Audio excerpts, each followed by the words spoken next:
we are very serious about fostering, improving science journalism at NYU. I run the Science, Health, and Environmental Reporting program, and I also run the Science Communication Workshops, which are an opportunity. We train more than 1,000 PhD students in the sciences at NYU, med students, and others in the basics of science communication. We do this because it's really important, and it's more important now than ever. So thank you all for showing up. The daily pattern of life can feel so isolating these days, especially now. But it helps to talk about it, to be around each other and to talk about these things. So that's what we're going to do for the next 90 minutes or so. We'll reserve the last half hour or so for audience questions. So if you have them, keep that in your head. We are here to talk about the ethics of climate coverage, and the topic really could not be more timely or more urgent, because we're sort of in the vortex of a series of overlapping crises. We have our journalism crises. It's a crisis of audience trust, another crisis, very related crisis of economics. How are we going to pay for this important work that we do? We've also got a crisis of rising global authoritarianism, including here at home, and a concurrent decline in the ability of government to sort of fashion effective policy to respond to many urgent problems, including climate change. And then looming over all of it, we have the problem of climate change itself, which is only getting worse, is already having catastrophic effects that we don't even always see, and some of them we see all too well. These crises are all sort of feeding on each other, and they're only going to get worse unless we do something about it, if we can't find collective, effective solutions. So that's no fun. That's hard stuff. But we humans, we got ourselves into these messes, and we are absolutely capable of getting ourselves out of them. But one thing we know for sure is that effective storytelling, true stories well told, smart, powerful, effective, ethical journalism, including journalism, maybe even especially journalism on climate-related issues, is going to have to be part of the way that we get ourselves out of these messes. So as I think that you'll see from our discussion, there are lots of ways to do climate journalism well, or badly for that matter. And we are very fortunate today to have three very accomplished practitioners who do it well indeed, but approach their work in pretty different ways. And I think there's a lot we can learn from both the similarities and the differences. What they share is a deep commitment to ethical reporting in the public interest. So in alphabetical order here, to my left, immediate left, is Emily Atkin. She's the force behind the influential Substack newsletter and podcast Heated. Heated has about 4,000 paid subscribers and 130,000 regular readers, which is pretty damn impressive. She's known for her tough accountability reporting and for her fierce, uncompromising narrative voice. Emily left the New Republic about 6 years ago to launch Heated because she wasn't satisfied with the climate coverage that she was seeing. So now she's doing it her way, and she's succeeding against the odds. Next to Emily is David Sassoon. David is the founder and publisher of Inside Climate News, a Pulitzer Prize-winning journalism site that employs more climate-focused journalists than anywhere else in the US, and I'm pretty sure in the world. David can tell us. I think the current staff is about 30 people. Is that right? 40. Let's make it 40. which is just wildly impressive. David has an eclectic background that includes writing and issue advocacy work. He also has experience in the foundation world, which comes in handy when you're running a nonprofit. We'll talk about that. In the interest of full disclosure, I do want to say that I've served on the advisory board at Inside Climate News and have very happily sent many of my grad students to intern and take staff jobs there, including some in this room. And I'm thrilled by that because ICN does such important work. Our third panelist is Somini Sengupta, a superb journalist whose work I have admired ever since she was a young cub in Newsday long, long ago, back in the Stone Age. She has been the international climate correspondent for the Times in 4 foreign bureaus, as well as at the UN. She's covered 10 wars, which is why you could see her flak jacket on display in the Times Museum.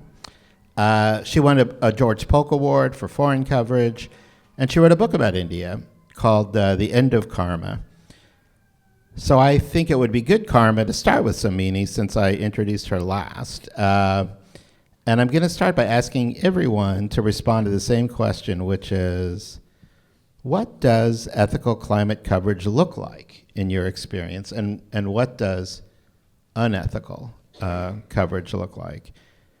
And keep in mind that most of the, not all, but many folks here today are journalism students, so, teaching examples really help too. So what do you think, Somini? Thank you. Oh, I gotta use my... Yeah, use that mic. Is it on? Yes, it is. Yes, it is. So, as Dan very helpfully pointed out, I have been a journalist since the Stone Age, and I've done a variety of things before I came onto this beat. I'm the pre-Stone Age, so. And so, to me, very simply put, the components of ethical climate journalism is like the components of good journalism, ethical journalism. Simply put, to tell the truth, no matter how uncomfortable or challenging to your audience. Within that, one of our bread and butter goals is to reveal wrongdoing, malfeasance, particularly by powerful actors. Second, to bear witness to human suffering, which requires deep and active listening. To relate these stories to people's lives, because guess what? Most Americans and most people around the world, climate change may not be the first or most important thing on their plate. So I think to relate to our audience, knowing our audience and relating to them is part of ethical coverage. And the other side of, bearing witness to suffering is that unlike other beats, what I'm understanding about covering this beat is that it is different in one way. And that way is that it really is fundamentally about human beings are a part of nature, are a part of the natural world. Not separate from it, but a part of it. And to know that is also to know that while it's important to bear witness to suffering, it's also important to bear witness to beauty, because that is also part of the natural world. And to tell the truth, to tell the full truth, requires doing both. That's great. Answer your question? Yeah, Oh. it really does. That was beautifully put. David, you want to try to follow that? Yeah, that was great. Especially, I think a lot about beauty also, because we are talking about nature. I was thinking really about a slightly different perspective from the desk of a publisher, which is what I am. And so what do ethical questions look like when you're in the role of trying to figure out what to cover and how, and often with very scarce resources? So the first thing you might do as a publisher is say, okay, where are the gaps? And if you're a for-profit publisher, you might be looking to find markets so that you can make money. We're in the nonprofit arena, so we are in the business of trying to provide a public service. So you come to the climate issue, and you're immediately confronted with a lot of unethical behavior that is flooding the zone. The level of deliberate misinformation for decades and the amount of money that is behind it is one of the first things you have to contend with and look at squarely. You also are in a situation where now, not when I started was when in 2007 was when the media world, excuse me, the media landscape started to implode, and all kinds of local outlets were shrinking and disappearing, and so we have a situation where resources are scarce and stories are hard to tell. On top of that, you have disintermediation by the tech platforms, the ethics of the billionaires involved in that, and looming above that is AI coming at us. So how are we supposed to figure out, as a small nonprofit, how to cover climate change in this circumstance? I could repeat a lot of what you said from the kind of journalistic point of view, but what we've developed actually as an organization is this. Number one, collaboration. We are not in the competitive game of journalism, because in this circumstance, what's most important is solidarity. There's fewer of us, there's fewer resources, and so we are all about collaboration and not really getting the scoop or competing with another news organization. What that means is we give our work away for free to readers, and it also means we give our work away to other newsrooms that can't afford environmental journalism. We also make the decision to go to places where we're not preaching to the choir. So we're going to difficult geographies, you might call them, and amazed at the receptivity that our work has, and it gets reprinted all over Texas, Alabama, Wyoming, Western Pennsylvania. We have bureaus all over the country now. And the model that's developed is essentially a dollar that gets spent here gets amplified because we give it away, and so maybe it's $5 or worth $10. So we're amplifying the value of what we do, and we're reaching audiences through other outlets that exist that want to be doing this coverage. So that to me seems, we didn't invent this and then go and do it. We discovered it by doing, right? So that's the way I think about it, the way that we use money and how we build community and strengthen the journalism ecosystem. I'm going to just switch gears slightly, if I can just say one more thing. There is something I read yesterday. It's actually not a climate story, but it's so moving. And so in my mind, such an ethical piece of journalism that I just wanted to refer to it. There's a profile in the New Yorker of Zohran Mamdani, and at the end of the piece, the author Eric Latch writes about his father in 1964, who was a student at the University of Pittsburgh, who takes a trip across the United States by bus, sightseeing. And some weeks later, he's on a bus between Vegas and Taos, and the sun rises, and he sees the desert, and he goes to the bus driver, and Mahmoud Mamdani says, "Can you pull over? I would like to pray." And the bus driver says, now this is in the story, the bus driver says, what kind of religion is that? And he said, I'm a Muslim. He gets on the microphone and he asks the people on the bus if it would be okay to make an unscheduled stop. We have a Muslim on board. He wants to pray. And everybody raised their hand and said yes. And he gets off the bus and they all file off the bus also, and they make a circle around him and watch him pray and do his prostrations. Now, it's a great story, but it's also great journalism that it's in this piece, right? Because it comes at the end of the story, and how did he find it? He read Mamdani's father's recent book, and the anecdote is in there, and he pulled it out and had the guts to put it in here and use it like this. Not only that, he called up Mahmoud and said, how did you feel when you were surrounded? Were you afraid? And he said, absolutely not.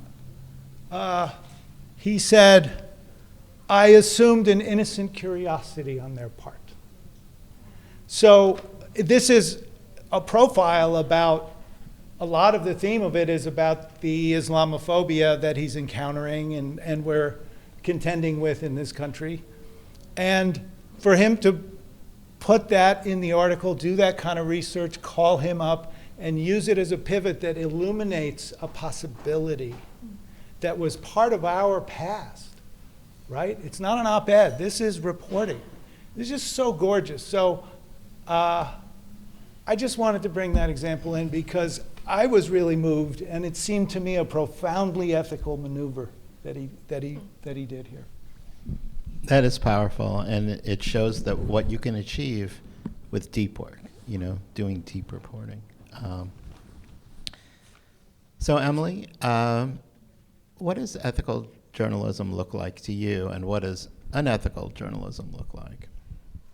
Thank you for the question. I, first of all, am so honored to be sitting up here with you guys. I'm feeling imposter syndrome super hard, and I'm just like really humbled, and I am a little nervous.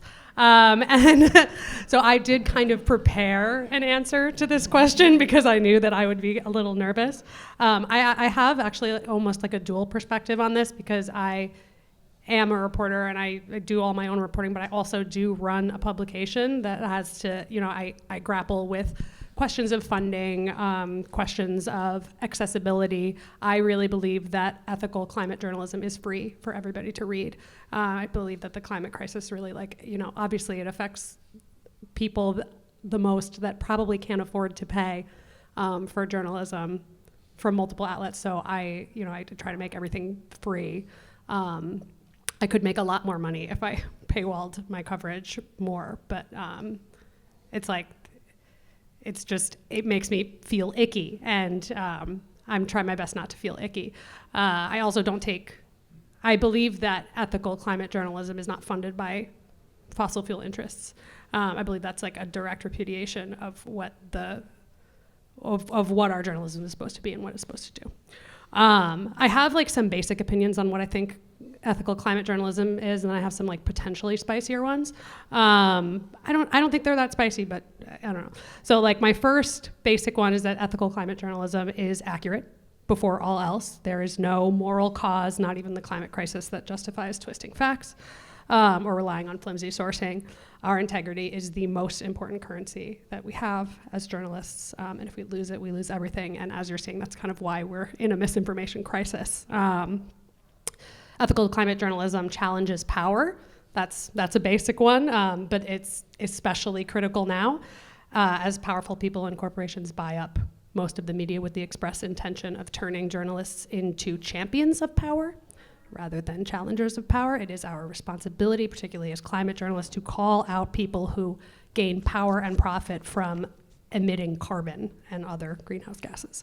Ethical climate journalism is fiercely compassionate towards the people that are the most harmed by this crisis. Even when a climate story is not explicitly about victims, it should never lose sight of who's the most vulnerable, the people that cannot buy safety. Journalism that forgets those people is indirectly misinforming the public about what's at stake. Now, here are some of my kind of spicier opinions. I think that ethical journalism treats climate misinformation and greenwashing as a moral outrage, like equivalent of poisoning kids with lead. Like, I think that unethical climate journalism covers greenwashing as just some like little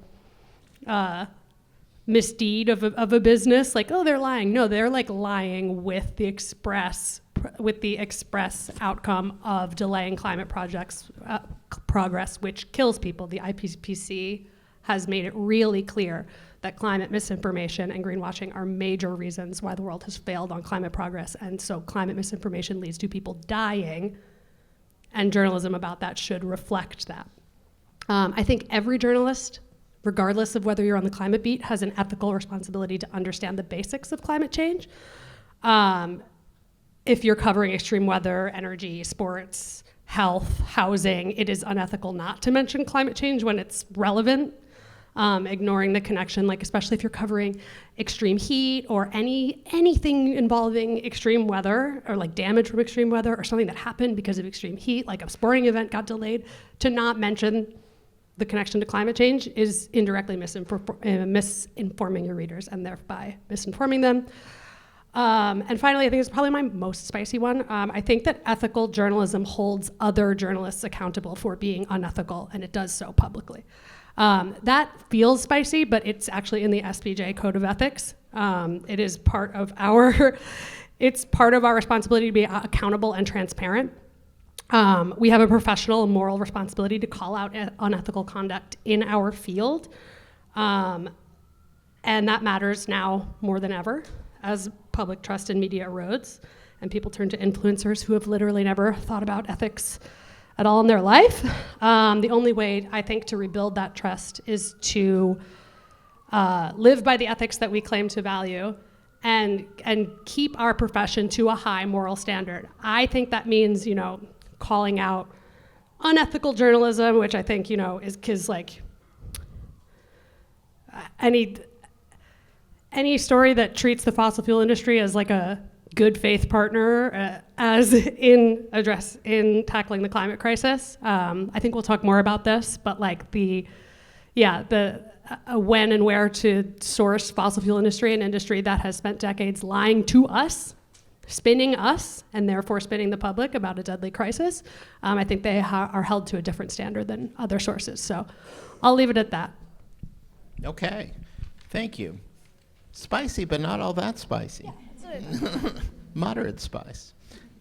Was that one of the Spice Girls? Moderate spice? I don't think so.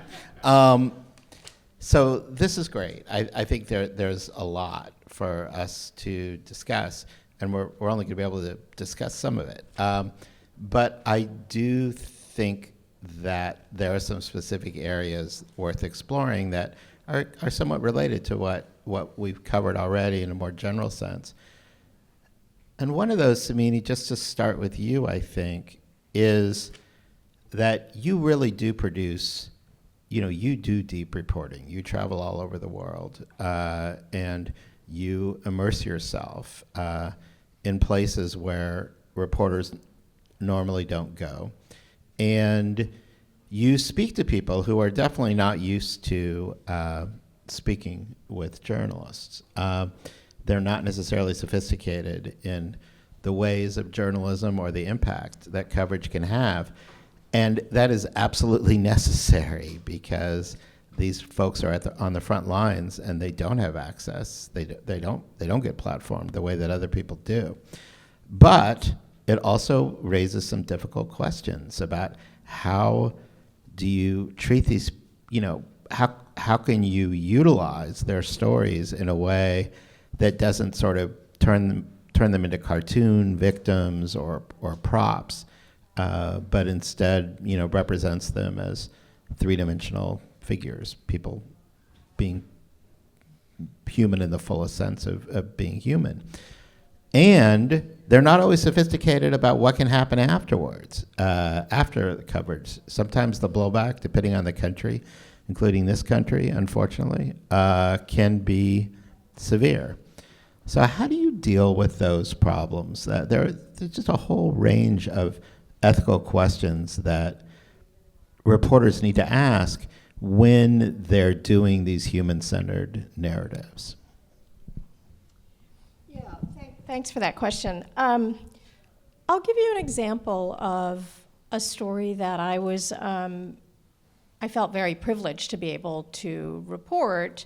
I went a few years ago to Malawi in southeastern Africa to talk to really some of the most low-income communities, mostly subsistence farmers, many of them women with very small plots of land. As I am every time someone tells me their story, in this situation, I was utterly grateful that anyone, invites me into their home and tells me their story. They were very free to talk to me. They were very willing, shall I say, to speak to me and describe how they were affected by successive droughts, extreme heat, floods that washed away their fields. And they were also very willing to show me what they were doing about that. Because you see, a woman my age who is responsible for feeding her family somewhere in rural Malawi does not have the luxury to sit around and wring her hands about, how is climate change? What's the right kind of climate action to take? She's got to try everything in order to survive. And so to me, these were subjects, these were women and men who were some of the most nimble, creative innovators in trying to figure out how to adapt to all of the hazards that they experienced. To your question, I think everyone is sophisticated enough to understand that they are free to talk to a journalist or not talk to a journalist. That is their choice. In my experience, most people that I have come into contact with, if you treat them like a human being, if you treat them like they're just another person like you are, shaped by a whole host of circumstances, people want to tell their story because that is what makes us human. We tell stories to one another that give our lives meaning and shape. There are people who don't want to talk, who are very aware of the consequences of talking. They get to decide that. I don't get to decide that. They get to decide that. And usually the people who they trust in their communities, whether that's a faith leader, another community leader, they're usually able to educate me about the risks, if any, to them. Right. I guess sometimes they're aware of the risks, sometimes they're not aware of the risks. And I always feel like, what is my obligation? I'm always asking myself, what is my obligation to talk to them about potential consequences? Do you ever do that? Or do you sort of say, well, they're doing this freely and whatever happens, happens? I think people are intelligent enough to know exactly what their local circumstances are. Mm-hmm. I am not naive. I know too that, and this is not exactly in the climate reporting context, but I have been in conflict zones or extremely repressive countries where, yes, someone talks to a reporter, word gets around, a local official or goon or paramilitary person might come around and ask, what did you talk about? I've reported from countries where I am constantly being minded, I'm followed around. So I'm very aware of those. I am very sensitive to the risks that people face in talking to reporters. I also trust their intelligence to know that they know better than anyone what the risks are. Great. Thanks, Samini. Emily, you raised this already, but so I think we should probably go right to it. And that is this question of incorporating multiple perspectives, into our stories. There's so much spin in the climate world, as you and have alluded to, and David too, that can be very tricky to figure out who should be platformed in your stories and who should not be. So Emily, one of the stories that we shared that you had done for Heated was interesting because you came down hard, and I think rightfully, on a television station in Washington, D.C., for pulling an enterprising story they had done about the risks of gas stoves. They pulled that story under pressure from a local gas utility. I think that's something that no one could defend. On the other hand, the main critique that the gas utility offered was, why didn't you call us? Why wasn't our perspective part of the story? And I would say they have a point too. But I didn't see much about that in your column. I did see a lot where you're chastising rightly the station, and so it really raises the question of who deserves to be incorporated, when, and why. Well, let's talk about that story in particular. That story was about a study that a local advocacy group had done in DC, going around to different houses in the DC area, monitoring the indoor air quality around gas stoves and finding, hey, it's actually super dangerous to have have your gas stove compared to not having a gas stove. The indoor air quality was horrible. So the question is, should they have reached out to Washington Gas, one of the local gas utilities, about that story? Yeah, I think so. To just say, do you have any qualms with this study? Maybe not even, because the study was not about Washington Gas. It was not, Washington Gas was not named. So perhaps maybe reaching out to a trade association for the gas industry in the area may have been appropriate to see if they have any factual qualms with the study, and then for you as a reporter to decide, are those factual qualms legitimate? Are they worth including? Right? But what the news outlet did was they pulled the story, waited 6 days to get comment from Washington Gas, and republished a story with comment from Washington Gas. And the comment was, gas is really helpful in helping poor countries get out of poverty.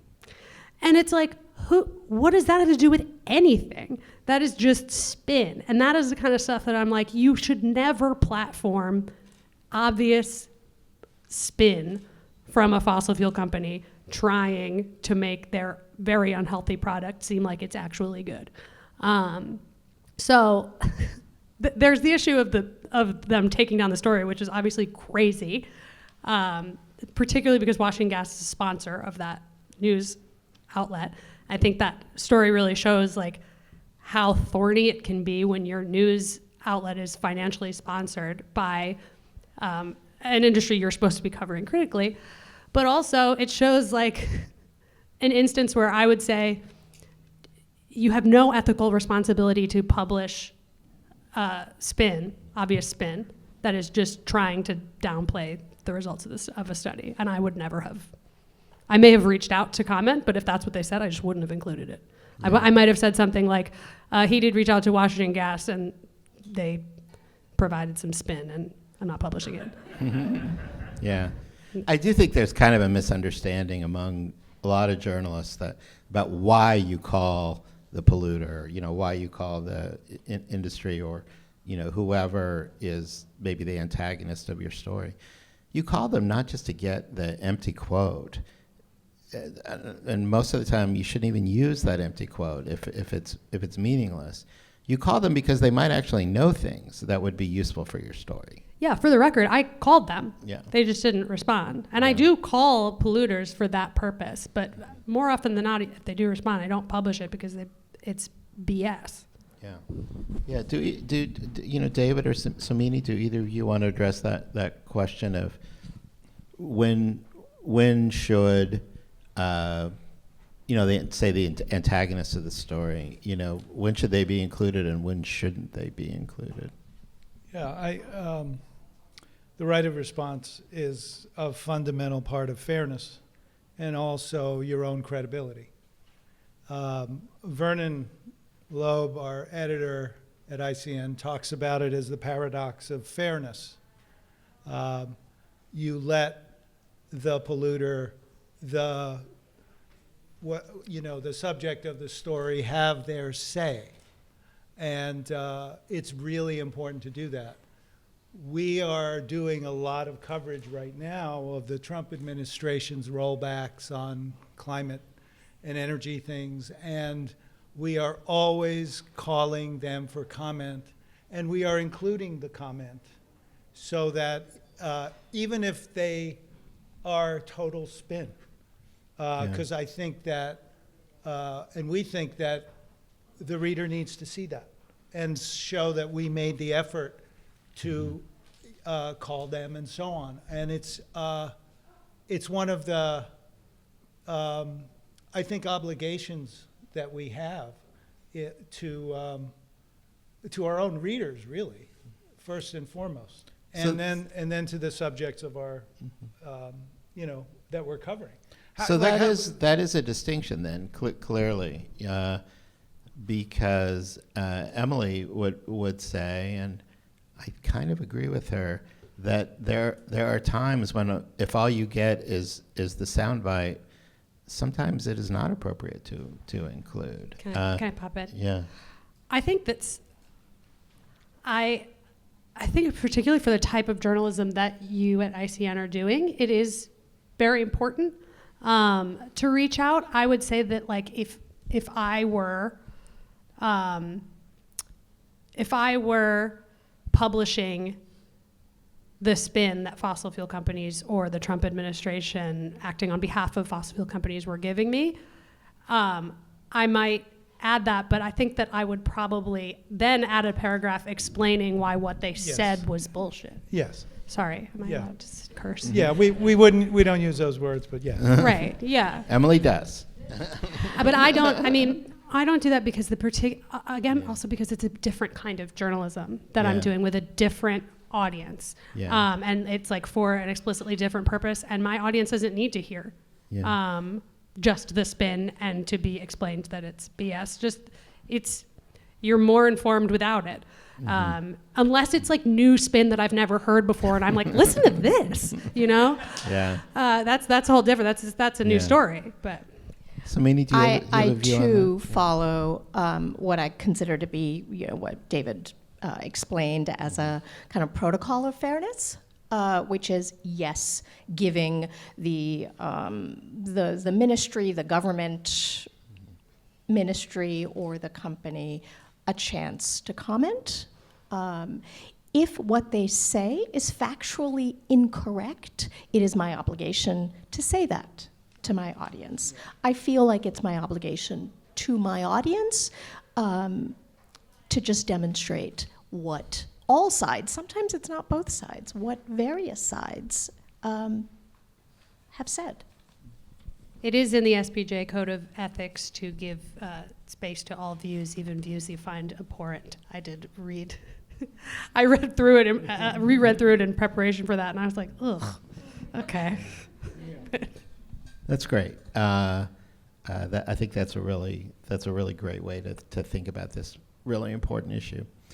So, David, one thing I wanted to ask you is, you mentioned these difficult geographies that you're going into. Originally Kentucky and lots of other places now too, and that is super important. I think, though, that you would probably agree that it's a fact that your readers, the vast majority of your readers, are people who are already very concerned about climate change and support aggressive action. And one could say the same thing, too, about the foundations that early on were really important to ICN, and now you broadened your revenue sources, which is wonderful, and maybe a little less important, but they also have strong views about these issues. And we could tell from your previous answer that you approach, you instruct your journalists to be journalists and not be influenced by that. But I do think that all journalism outlets, whether it's the Times or ICN or a Substack, we are all thinking all the time about our readers and what our readers want. And I do think that that influences our coverage in significant ways. Maybe less so in what the individual stories say, but more so in the stories that we choose to cover versus the ones that we don't. So I think that that is something that you and Vernon must think about all the time, and I wonder how you think about that. You mean what we cover and what we don't? Yeah, I mean, what can you do to make sure that you're not being overly influenced by what you think your readers already believe, by their preconceptions? Oh, well, well, readers and funders, they're separate. We should take them separately. Mm-hmm. I will say this, we don't share very much with our reporting staff the statistics on our traffic. We don't live and die by our traffic because of our model and because we're a nonprofit. So a lot of, when Jim Bruggers came over to us, he said, in my newsroom, they weren't letting me write the stories I wanted to write because it wouldn't get the audience that, they could tell. They were looking at the numbers. We don't do that. So there is an enormous amount of freedom, and most of the work bubbles up from the reporters. Kylie, am I being accurate? Yeah. Okay, she works. Okay. The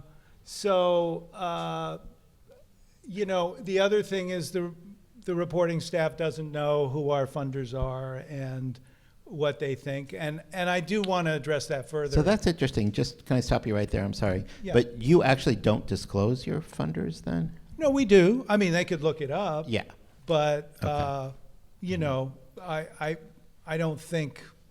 I don't know why they would. Yeah. Yeah. I mean, Yeah, Well, you're right. we look up everything. Yeah, They all fair. know. That's fair. but on the funder part of the question, let me address this. I think that nonprofit dollars are really great dollars.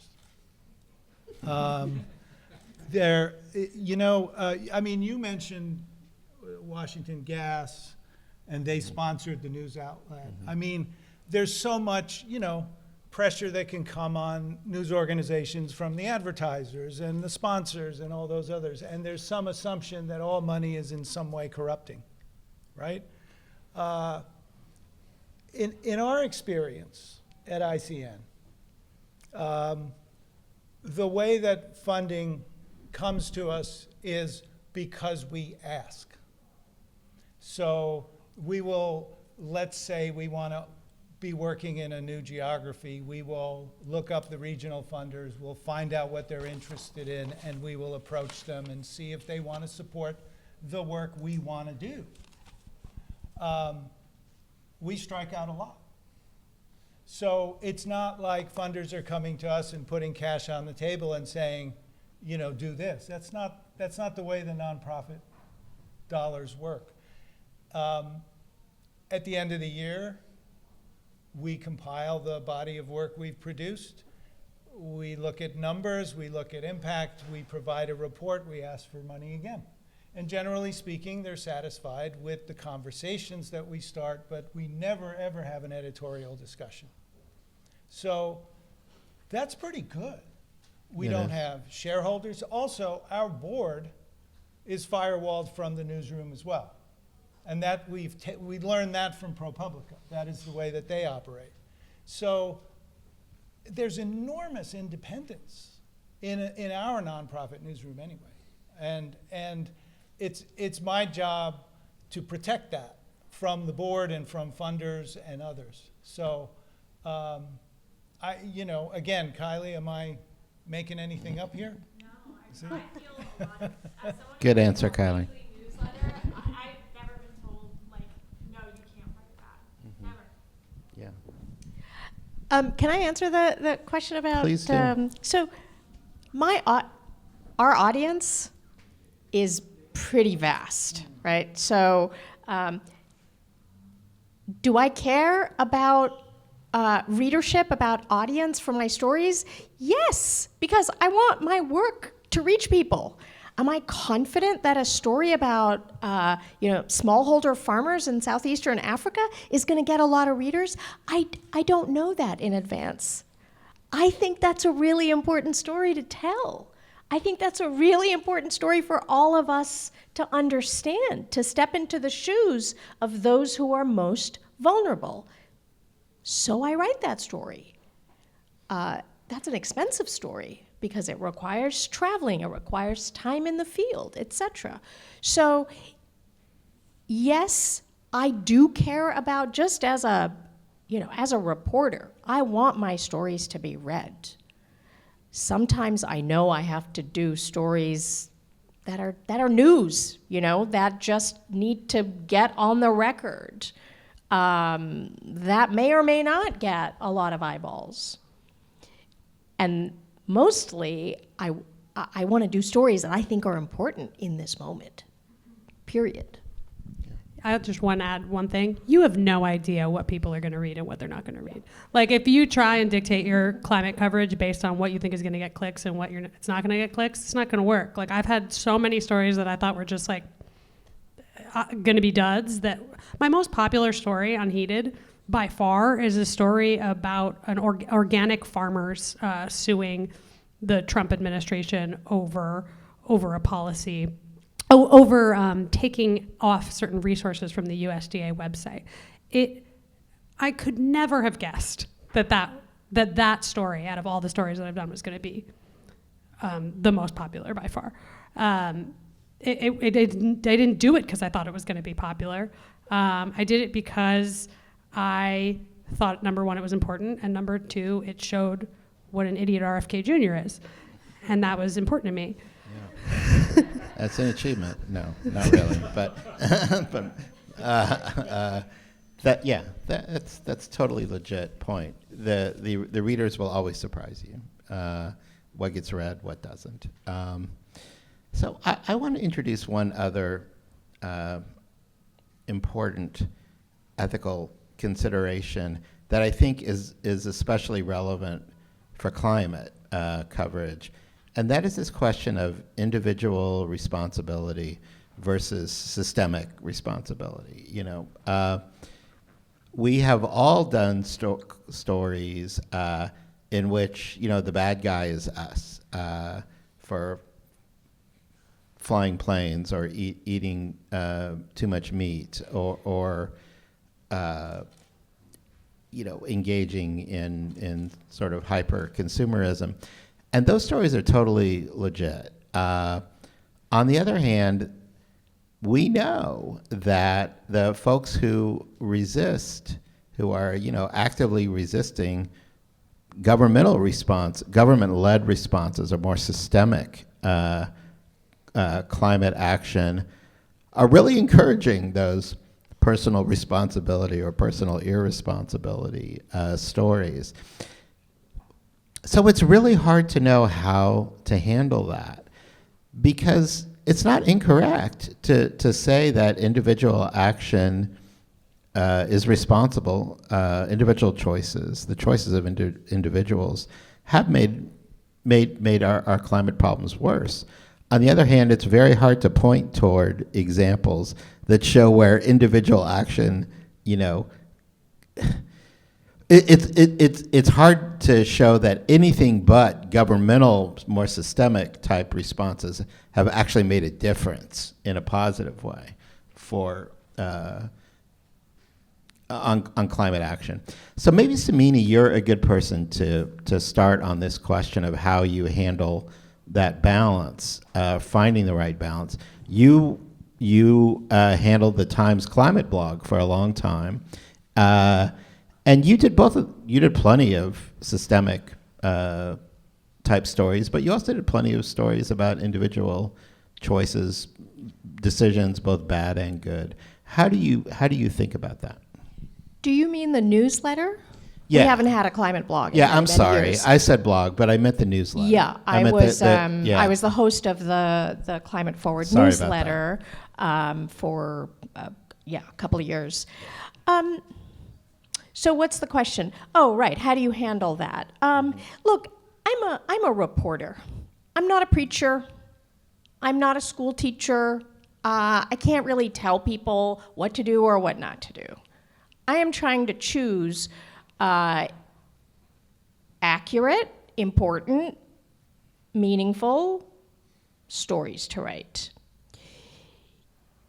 It is undeniably true that the average American's contribution to global emissions is exceptionally high. I looked up a story recently that it was a newsletter item, and it was called American Exceptionalism. And in that, we just looked at the numbers that were crunched by the International Energy Agency, I think. The richest 10%, those who make $233,000 and above, not many journalists, I can assure you, in that category, produce more than double the carbon emissions of the richest 10% in Europe and the richest 10% in China. The rich Americans' climate footprint, if you want to use that term, created by the fossil fuel industry, that term incidentally, but it is useful in this context, is exceptionally high. And so therefore, and it's exceptionally high for all the reasons, you already know. Flying very frequently, eating a lot of chicken nuggets, drive long commutes, very large SUVs. So, but even middle income and lower income Americans, because of the way our society and economy is structured, we also produce disproportionately high emissions. And so therefore, arguably, some people's individual actions demonstrably have greater effect. And there are also things that people ask us about. Right? It is just a human thing. What can I do? Yeah. And so part of my job as a reporter is to explain what can people do as individuals, as families, as communities, as voters, as consumers, as investors, all of the above. And it is undeniably true that there are a few individual or kind of family level actions that make a huge difference if you're talking about most Americans. Food waste, driving versus public transit, eating fewer chicken nuggets and burgers. I mean, yes, there are a few things that make a huge difference. Does that mean that we also don't write about sectors and companies? Of course not. We write about sectors and companies and government policies all the time. Yeah. So Emily, I'm betting you have a view on that. Yeah. I'm like, well, the first thing is that most people don't engage in individual action because they think it's going to solve the problem. Most people don't do what they think is right because they need a guarantee of success in order to do it. They do it because they want to live in accordance with their values and be able to sleep at night and feel good about themselves and, say at least I'm doing my part, right? So there's journalistic value always in covering what is like the best individual thing you can do for the climate, because we as people like want to live in accordance with our values, number one. Number two, individual action drives change through cultural norm shifts.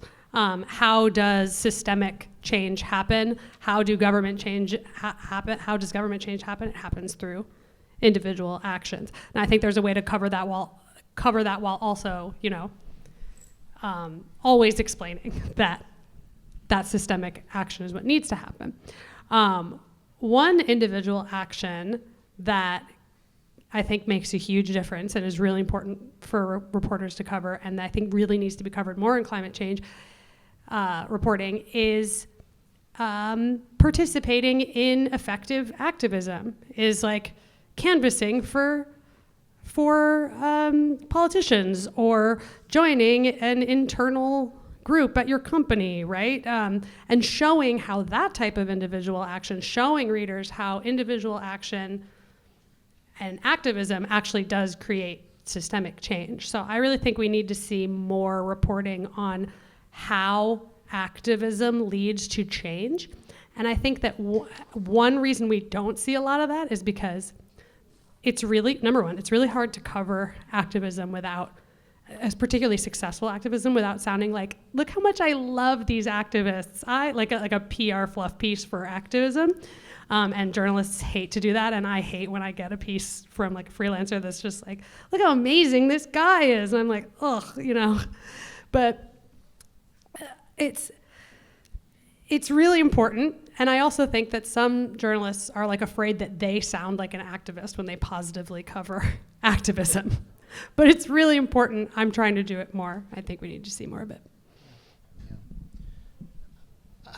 Just one more thing, and then we'll do audience questions. I just wanted to raise this question of voice because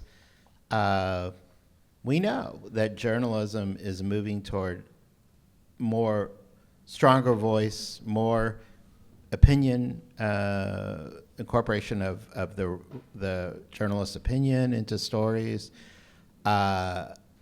The key thing is that it be evidence-based, but there's a whole continuum of how these stories can be told, and we know that the web loves hot takes. So, Emily, definitely not to pick on you, but hey, your blog's called Heated. It's also a newsletter. Yeah, sorry, newsletter. Why do it's not a blog. Why do I keep calling things blogs? I don't know, man. What year is this? Sorry. Your newsletter is called Heated, and your voice is very evidence-based, but it's also very opinionated. Actually, maybe before you talk, I know Samini needs to get out of here. So, Samini, maybe do you have something you want to add about that, or not? Or do you just need to slip out? Yeah.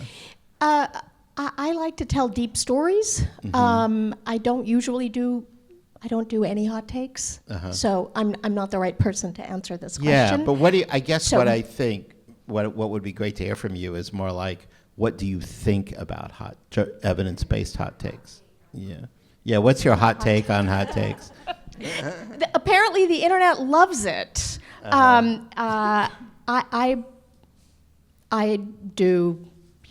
I try to do human storytelling. So that's what I have a deep passion for, okay. And I find it very valuable. But I have to go and do some ethical journalism now. We want you to do that. So I'm very sorry, I gotta go. It's totally fine, you warned us. So Samini's gonna slip out, but we're gonna keep going here for a while longer and move to your questions. But first, let's hear, thank you, Samini. We really appreciate your coming. But first, let's hear about Heated's take on hot takes. I think it would be surprising for many people to learn that, like, in the vast majority of my journalism life, well, actually not anymore. Now it's been more time that I've been like an opinion journalist.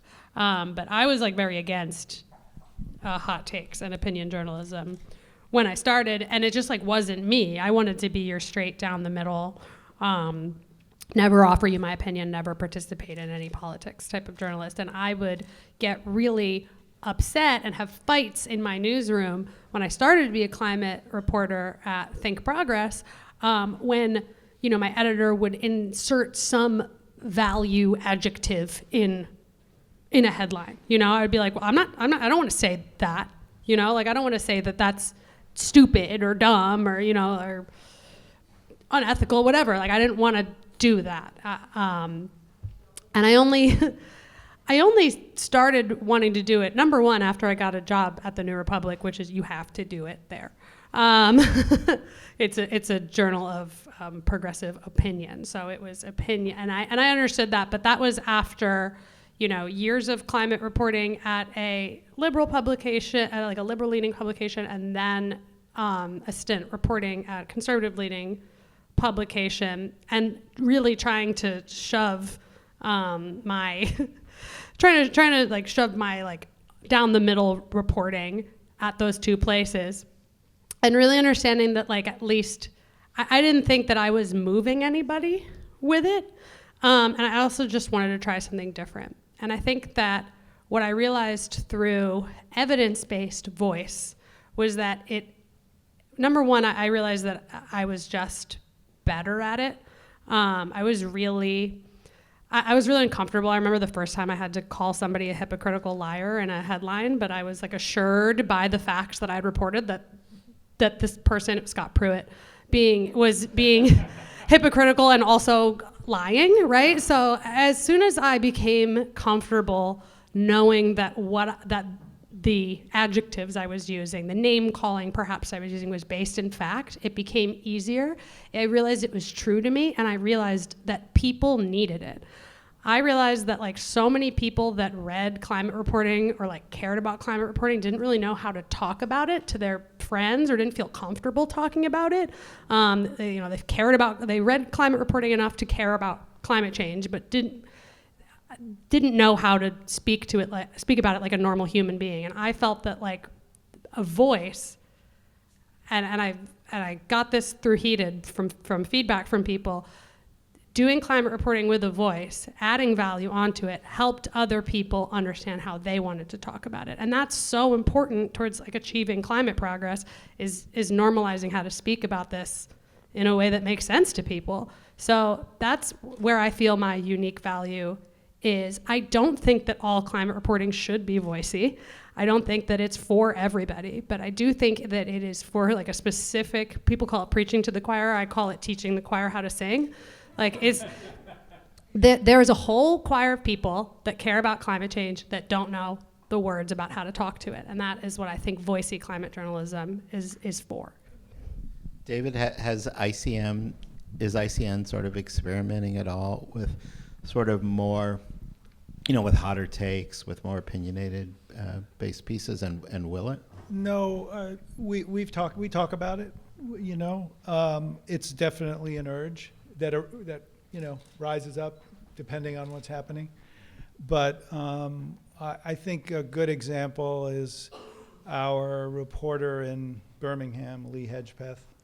When we hired him, he was saying, people down here don't talk about climate in the way you do up there. And I'm going to have to be doing my work in a different way. So also, the model we have of having partners and reaching audiences that otherwise wouldn't encounter climate or environment stories, behooves us to not be doing hot takes, because then we'd just be, creating a hornet's nest, which is counterproductive.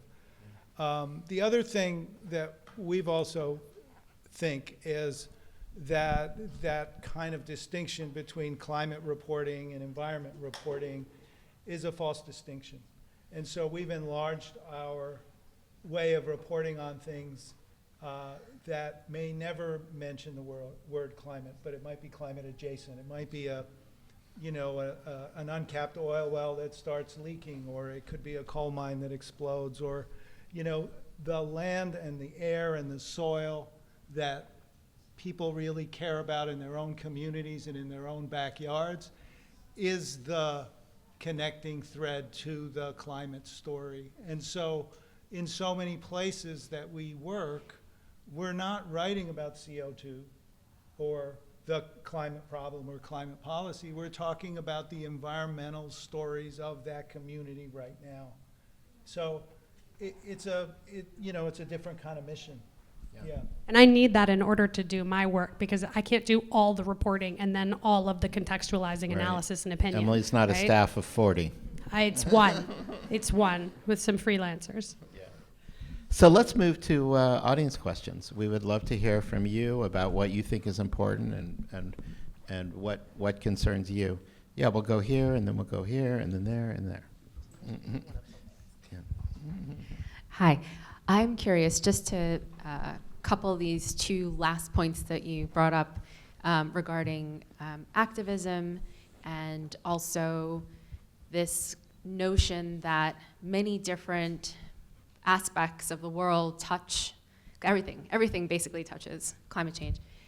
What are your thoughts on covering or talking about some of the more intersectional things that are going on the ground in terms of, in the labor movement, people who are organizing for, change that's directly related to the climate crisis, all different kinds of activism that isn't necessarily climate related?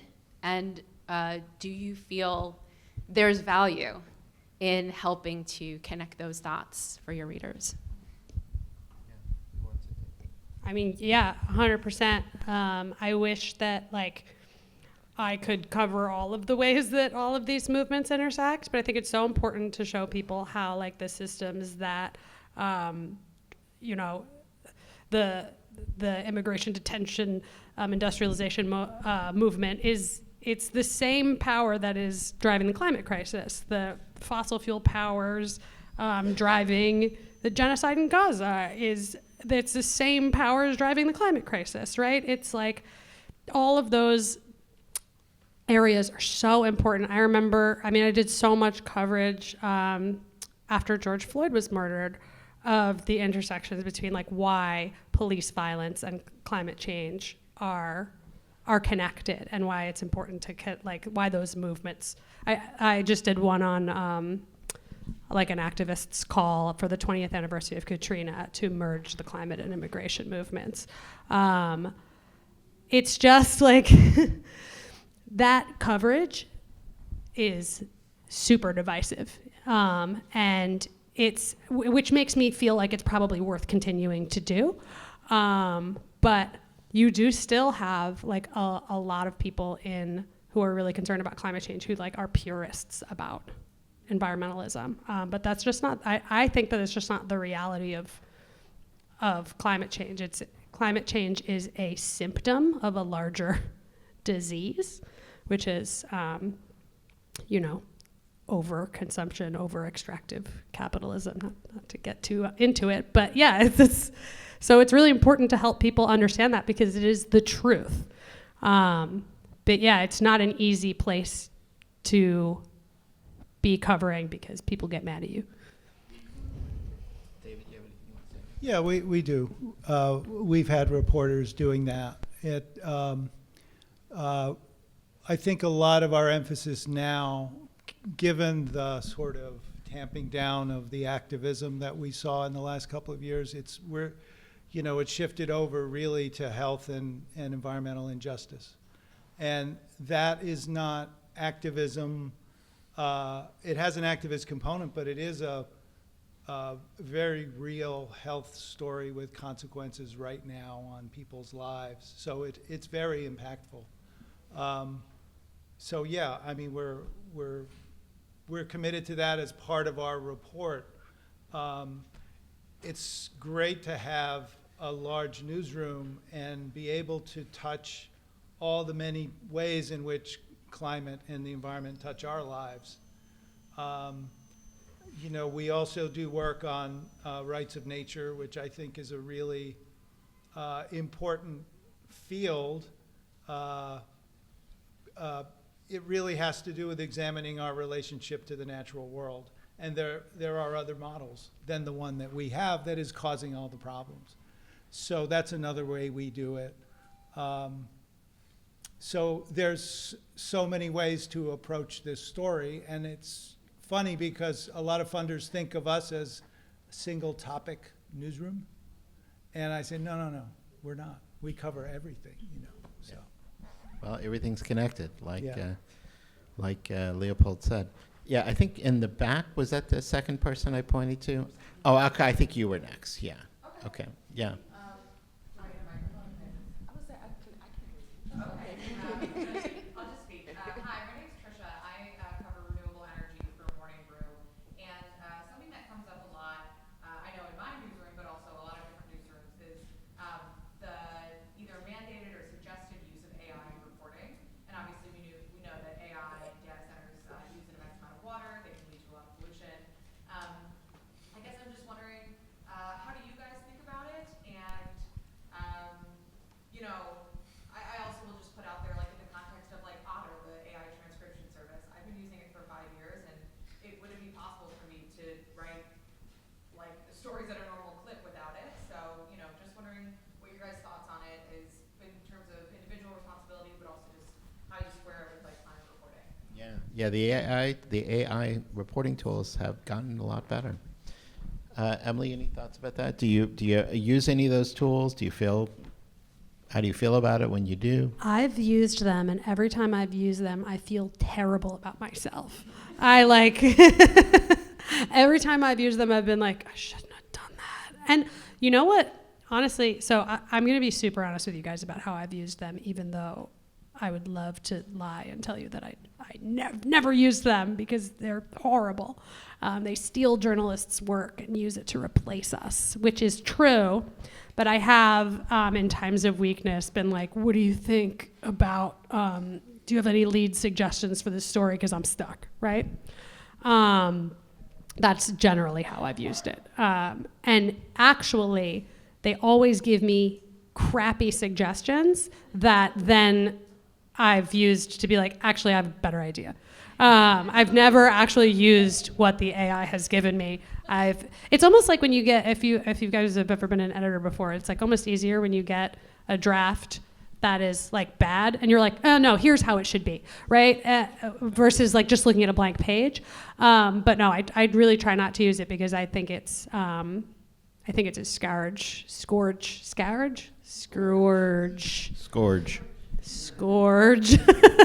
on the profession. I think it's going to kill the profession and the climate. And I don't like how I can ask it to write an article in the style of me, and then it like knows what I write about, and like I don't like that.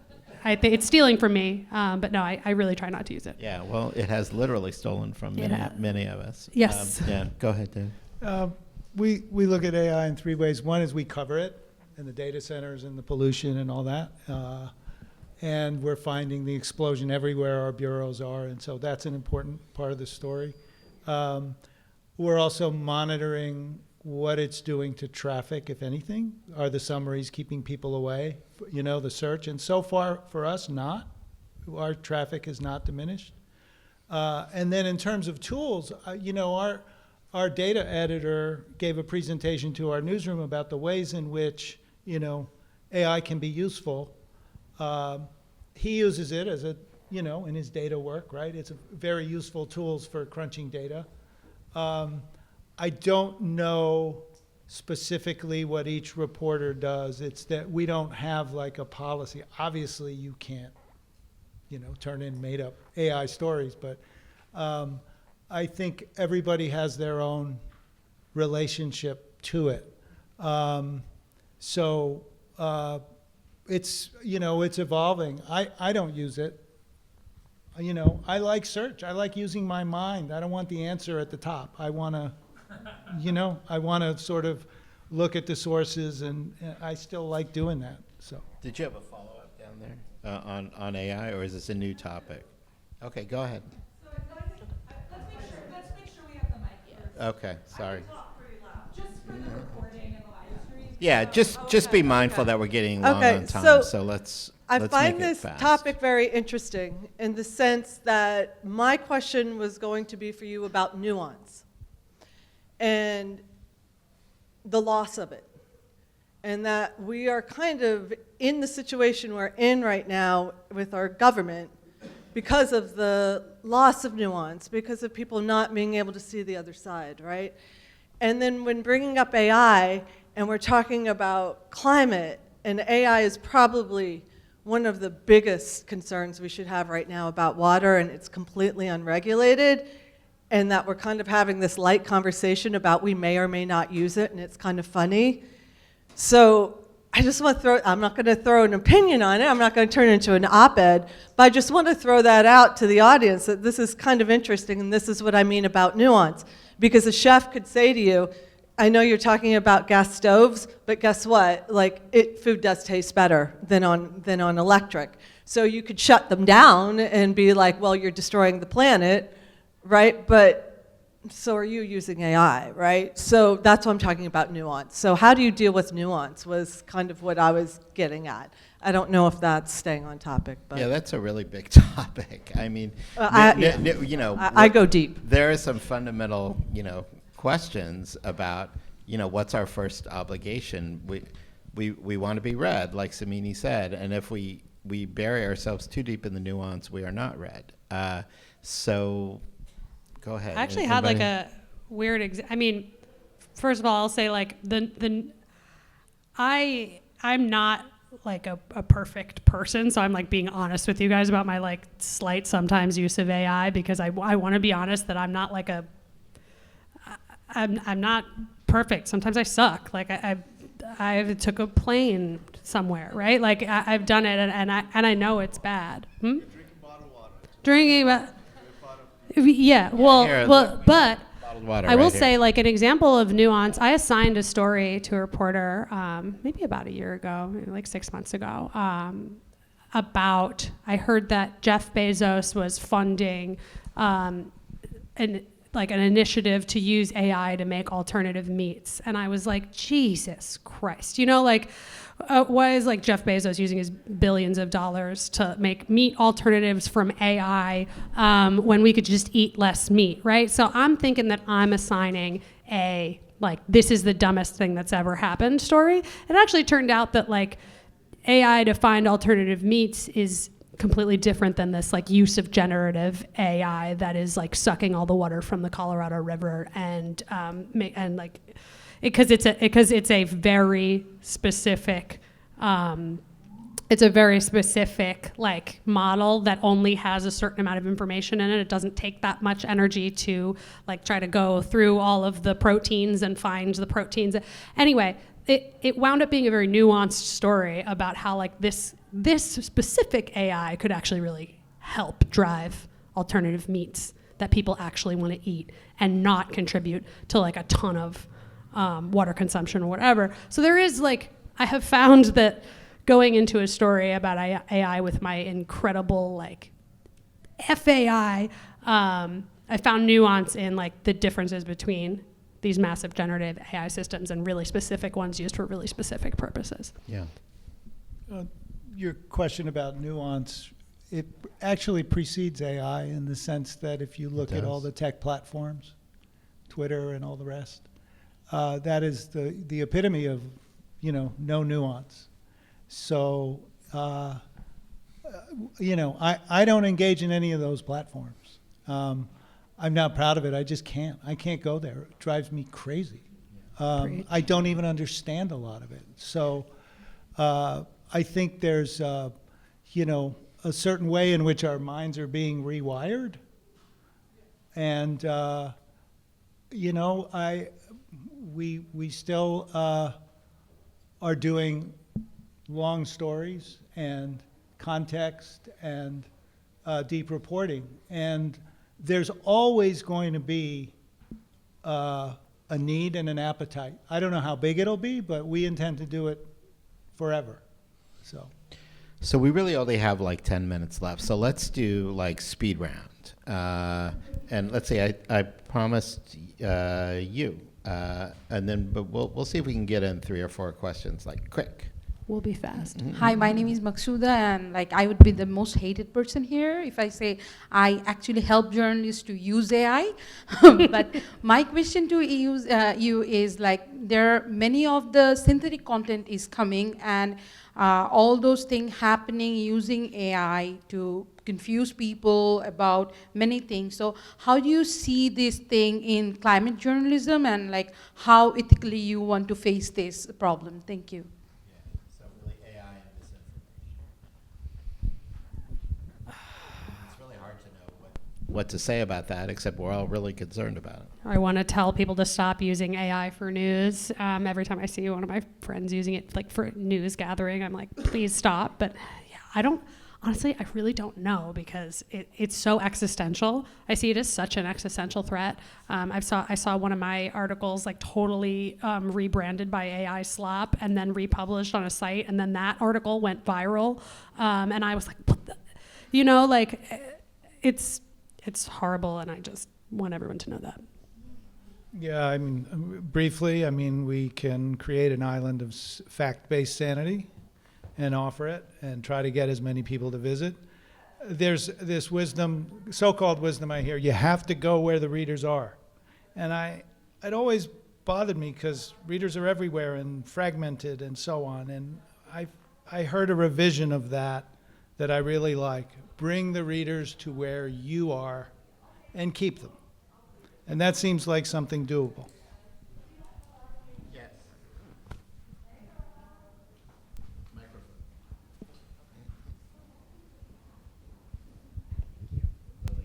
Hi, my question is going back to the conversation you started about whether you take into account readers' like preconceived notions or perceptions when writing stories, and you shared that you don't so much take it into account when you're choosing which story to tell, but I was curious whether that's different for when you're choosing like how to frame a story, for example, like whether to connect climate to certain other issue areas that are shown to be like publicly popular, or when choosing like which individual words that you're using, like global warming versus climate, et cetera. Yeah, this is a really important question, but it's really hard. Journalists rarely reflect really deeply on that, but it is a concern. Anybody want to take it? Sure. We don't do much of that. Gosh, when you're a writer, to be told what words you can use and can't use really goes against the grain.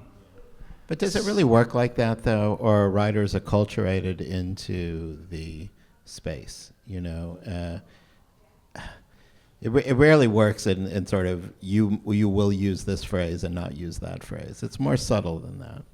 Well, you know, the Press Forward people, that initiative, they just came out with results of their research about words that work when you're trying to raise money for journalism. And they found that one of the words yes. Yeah, share. They found that one of the words that doesn't work is journalism. Oh, So, God. Let's rebrand it. Oh, no. you know, What does work? I couldn't, you know, it was just this list of this is good and this is not good, and I was not going to Influencer. commit any of that to memory. I just didn't want to commit it to memory, you know. Yeah, the microphone goes here.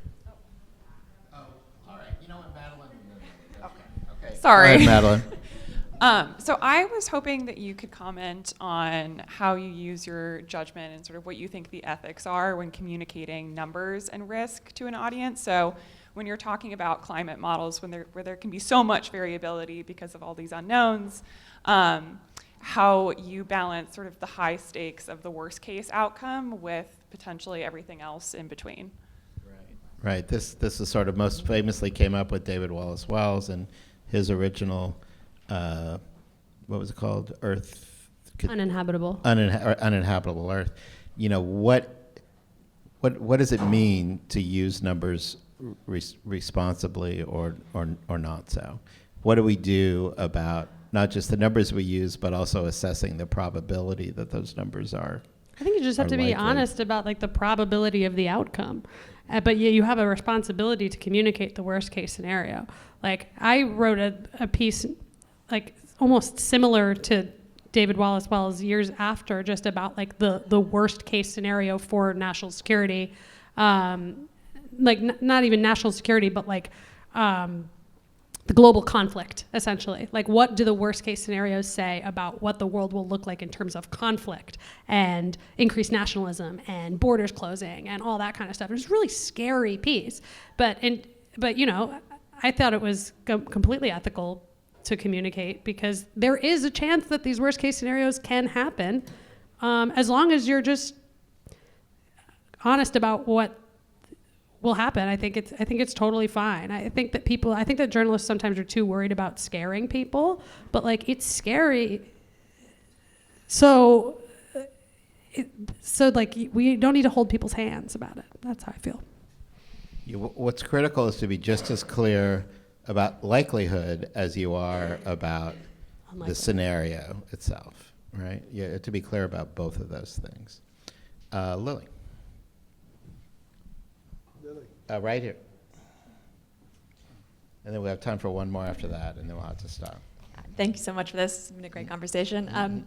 So something I struggle with as a climate reporter is, you know, the reality that despite our best efforts, we're obviously, as a world, failing to solve this problem. And I'm curious, just kind of the big question of, as we get closer to, you know, the 1.5 degree threshold that we've all been talking about, if that's changing how you think about your journalism, your approach. And then also related to that, you know, insofar as our reporting is about holding the powerful to account, what do you do when the powerful are less and less accountable in this current moment? Yeah, we're in the accountability business, and it's getting harder and harder to hold anyone accountable, especially lately.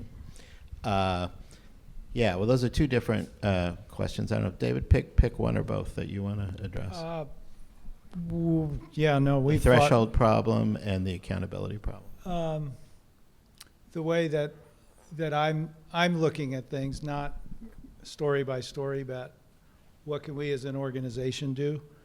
I'm looking at the mission that we have as being primarily educational and providing a steady diet of environmental conversation in every community that we can get to, so that it becomes part of, you know, the daily life of, you know, people, so that these issues remain alive.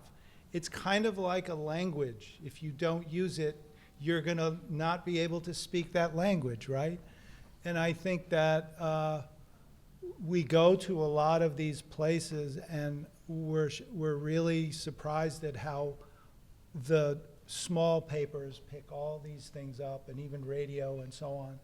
So the accountability problem is a different issue. I mean, it used to be that the journalists would carry the ball to a certain point, and then you know, the enforcers, the regulated, whatever, would take over. Our robust government agencies Yes. will do their job. Yeah, not anymore. Emily, I'm sure you have thoughts. I mean, I think it just kind of goes back to what I was saying before about like, and it's easier said than done, but like you can't stop doing the thing that you know is right just because you're not receiving a positive outcome.